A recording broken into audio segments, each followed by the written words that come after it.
Hello everyone, welcome back to the channel.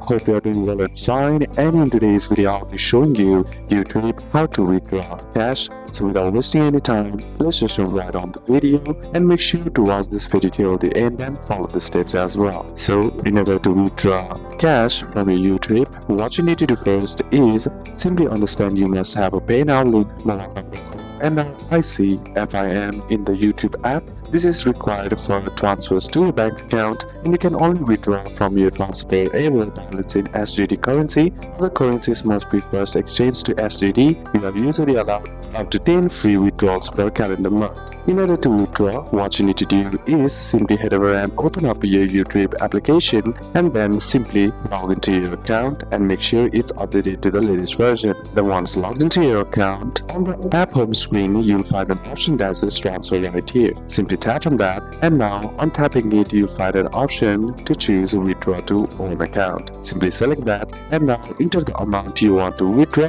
The app will show how much is transferable. Then select how you want to receive it, usually via pay now linked to your mobile number, NIC or FIN. Then lastly, review the details and slide to confirm the transfer, and your money should be sent instantly to your bank account and linked to pay now. So these are a couple of steps that you can apply, and that's it for today's video, guys. Hope this video was useful to you. Leave a like if it did, comment down any questions that you have, and see you soon on the next one.